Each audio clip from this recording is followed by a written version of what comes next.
A black limousine speeds through the streets of Moscow. Behind it, another identical limousine. Then another, and another. From above, they look exactly the same. No license plate gives anything away. No window reveals who's inside. Somewhere in that convoy is one of the most heavily protected men on Earth. Or maybe he isn't. At almost the exact same moment, 4 identical presidential aircraft prepare for takeoff. Each follows a different flight path. Each could be carrying Vladimir Putin, or none of them could. Thousands of kilometers away, another train races through the Russian countryside. It doesn't appear on public timetables. It doesn't stop at ordinary stations. Most people who see it have no idea they've just watched one of the most secretive vehicles in the world pass by. For more than 2 decades, Vladimir Putin has ruled Russia while surviving wars, terrorist threats, assassination plots, and political enemies both inside and outside the country. Yet despite having countless people who would gladly see him removed from power, no one has ever come close. Why? Is it because Putin is protected by the most sophisticated security system ever built? Or because nobody can ever be certain where he actually is? The deeper investigators looked into the Kremlin's security network, the stranger it became. Because protecting Vladimir Putin isn't just about bodyguards. It's about making sure the world can never tell the difference between what's real and what's only meant to be seen. To understand why Vladimir Putin travels inside armored limousines, secret trains, and identical aircraft, you first have to understand one simple fact. Few world leaders have as many enemies. For more than 2 decades, Putin has remained at the center of Russian politics. During that time, he has survived terrorist attacks, political unrest, international sanctions, attempted uprisings, and an ongoing war that has dramatically increased the number of people who would like to see him removed from power. Some are foreign intelligence agencies. Some are organized militant groups. Some are political opponents. And according to former Russian officials, perhaps the most dangerous threats don't come from outside Russia at all. They come from within. History offers plenty of reasons for caution. Russian leaders have repeatedly been targeted throughout history. Tsars were assassinated. Presidents survived coup attempts. Power in Russia has rarely changed without conflict. Putin understands that better than most. Long before becoming president, he spent years serving as an officer in the KGB, the Soviet Union's intelligence agency. His job taught him one lesson above all others. Information is power. And the less your enemies know, the harder it becomes to defeat you. That philosophy appears to shape almost every aspect of his daily life. Where he sleeps, how he travels, who has access to him, even what the public is allowed to see. Unlike many world leaders who publish detailed schedules and appear regularly in public, Putin has become increasingly unpredictable. Official visits are often announced at the last moment. Travel routes frequently change. Meetings are relocated without warning.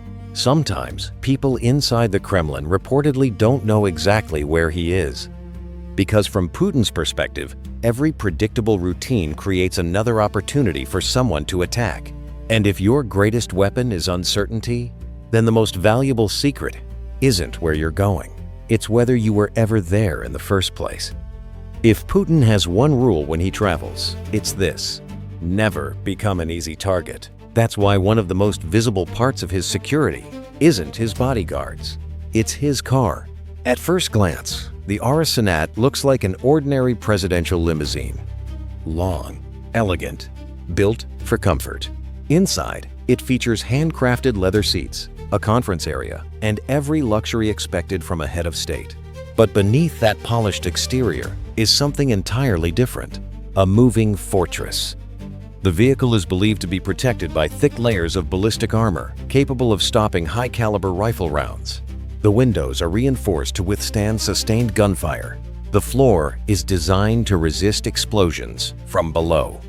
Even the fuel tank is specially protected, reducing the risk of fire or detonation after an attack. And if the tires are destroyed, the limousine can reportedly continue driving for kilometers on reinforced run-flat wheels, allowing security teams to escape an ambush instead of stopping in the middle of it.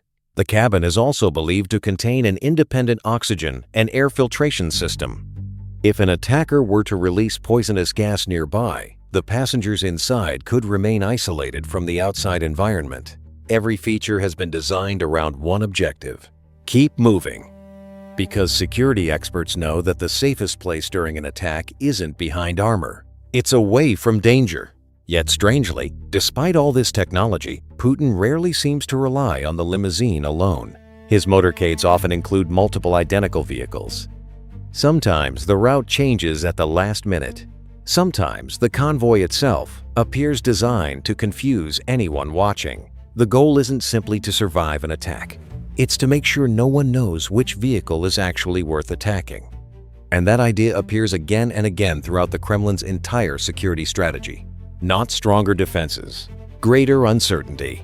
Because if your enemies can't identify the real target, they can't plan the perfect attack. What do you think is the most effective form of protection? A vehicle that's nearly impossible to destroy? Or making sure nobody knows which vehicle you're actually in? Comment 1 for armor, or 2 for deception. For longer journeys, even the world's safest limousine isn't enough. Sooner or later, Vladimir Putin has to leave the ground. His aircraft is an Ilyushin Il-96, a 4-engine jet first developed during the final years of the Soviet Union. By modern aviation standards, it's considered outdated. Many countries have retired similar aircraft decades ago. So why does Putin continue flying one? Because for the Kremlin, reliability matters more than modernity. His customized aircraft is often called the Flying Kremlin. Inside, it looks less like an airplane and more like a government office in the sky. There is a private bedroom, a conference room where state meetings can continue mid-flight, a dining area, even a personal gym. But luxury has never been its primary purpose. Security has. Reports suggest the aircraft is equipped with encrypted communication systems that allow Putin to remain in contact with Russia's military and intelligence services wherever he flies. It is also believed to carry electronic countermeasures designed to interfere with incoming missile guidance systems. And during sensitive international visits, fighter jets may escort the aircraft for additional protection. At first glance, it sounds almost impossible to attack. But then, investigators uncovered something even more interesting. The Kremlin reportedly operates not one, but 4 nearly identical presidential aircraft. Whenever Putin travels abroad, several of them can take off around the same time. Each follows a different flight path. Each appears to be carrying the Russian president. To anyone watching from the ground or even through flight tracking websites, it becomes almost impossible to know which aircraft actually matters. Former intelligence analysts describe this as one of the oldest principles of protection. Don't just defend the target, multiply it. Because if your enemies are forced to chase 4 different airplanes instead of 1, they've already lost the advantage. But even that strategy has one weakness. Aircraft can still be tracked, radar can still detect them, satellites can still follow them. Which may explain why, in recent years, Putin has increasingly relied on a form of transportation that is far more difficult to find.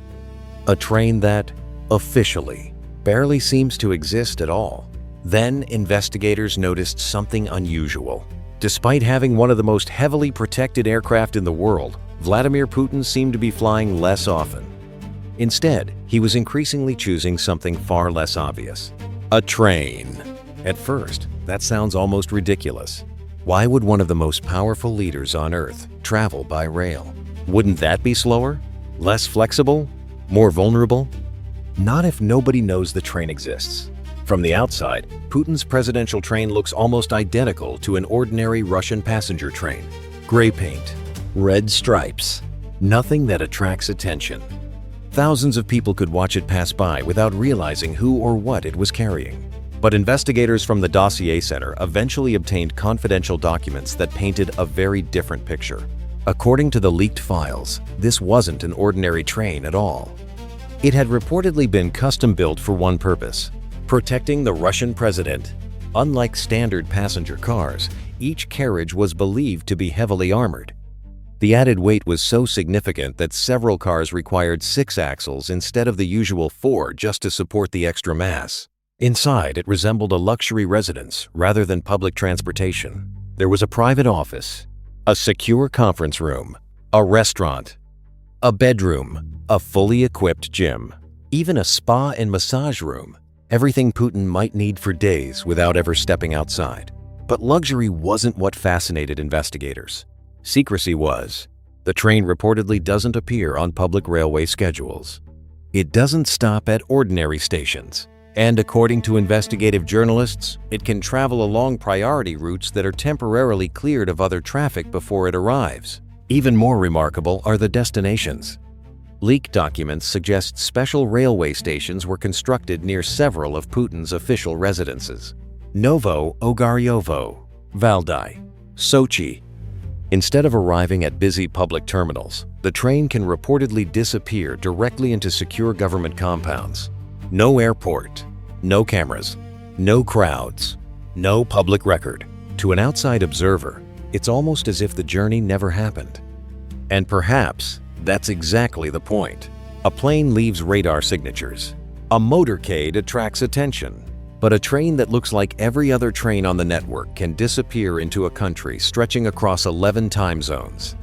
For someone whose greatest security strategy is uncertainty, the ghost train may be the perfect vehicle. Because you can't follow a destination if you never knew the journey had begun. But even hiding his movements wasn't enough. Investigative journalists would soon discover that Putin had started hiding something even more surprising: his location itself. As if secret trains and decoy aircraft weren't enough, investigators uncovered another layer of deception. This one wasn't designed to hide how Putin traveled. It was designed to hide where he actually was. For years, Russians had become familiar with one particular room. Whenever Vladimir Putin addressed the nation, held meetings with ministers, or appeared in televised video conferences, the setting always looked the same: a polished wooden desk, cream-colored walls, elegant wall panels, a white door behind him. It appeared to be his office inside the presidential residence at Novo Ogaryovo, just outside Moscow. The room became so recognizable that most people never questioned it, until investigative journalists started comparing photographs. At first, the differences were almost impossible to notice. A door handle appeared slightly higher in one image than another. A thermostat had mysteriously moved several centimeters to the left.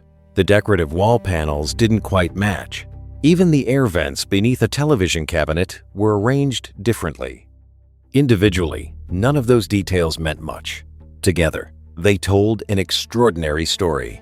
Investigators concluded that Putin appeared to have multiple near-identical copies of his office built inside different presidential residences across Russia. One at Novo Ogaryovo, another in Valdai, another near Sochi. Each room was designed to look almost identical on camera. To anyone watching television, every speech appeared to come from the same office. But in reality, Putin could have been hundreds of kilometers away. It was a remarkably simple idea. If nobody could tell where a video had been recorded, then nobody could know where the president actually was. Even people working inside the government might not know his exact location. Former members of Russia's security apparatus have described access to Putin as one of the country's most tightly controlled privileges. The fewer people who know where the president is, the fewer opportunities there are for information to leak. In intelligence work, uncertainty is often more valuable than armor, because an attack cannot be planned against a location that cannot be identified.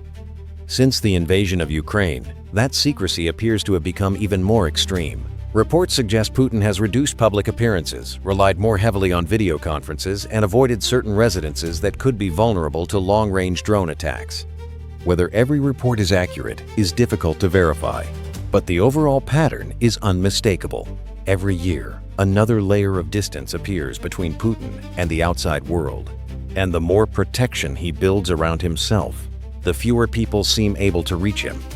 Which raises an uncomfortable question: are these extraordinary security measures protecting Vladimir Putin, or are they slowly turning the most powerful man in Russia into its most isolated one? Comment 1 if you think these precautions are the mark of a brilliant security strategy, or 2 if you think they reveal a leader increasingly consumed by paranoia. In the end, Perhaps the most remarkable thing about Vladimir Putin's security isn't the armored limousine, or the presidential aircraft, or even the ghost train. It's what all of those systems reveal about the man they were built to protect. Investigative reports suggest that Putin travels with personal doctors wherever he goes. His meals are reportedly prepared by trusted chefs using carefully controlled ingredients. Before reaching his table, the food is said to undergo testing for possible toxins. Some former officials have even claimed that when he travels abroad, members of his security team collect and transport his biological waste back to Russia, preventing foreign intelligence agencies from analyzing his health. The Kremlin has denied many of these claims. Others remain impossible to verify independently. There have also been persistent rumors that body doubles occasionally appear in carefully planned public events. Former members of Russia's security services dispute the idea of permanent lookalikes replacing Putin, but acknowledge that diversion operations have been used to mislead anyone trying to track his movements. Whether those decoys are people, aircraft, motorcades, or carefully staged appearances, they all serve the same purpose: confusion. Because confusion buys time, and time keeps a target alive. But there is an irony that runs through every layer of this extraordinary security system. The more difficult Putin becomes to find, the more isolated he appears to become. Every additional bodyguard limits access. Every secret route reduces contact with the outside world. Every layer of deception creates another wall between the president and reality. Perhaps that's why the greatest protection isn't the armor surrounding him. It's uncertainty itself. If nobody knows where you are, they can't attack you. But if almost nobody can reach you, they can't truly know you either. In trying to build the safest security system imaginable, Vladimir Putin may have achieved exactly that. A world where almost no one can get close enough to harm him. And perhaps, a world where almost no one can get close enough to tell him the truth.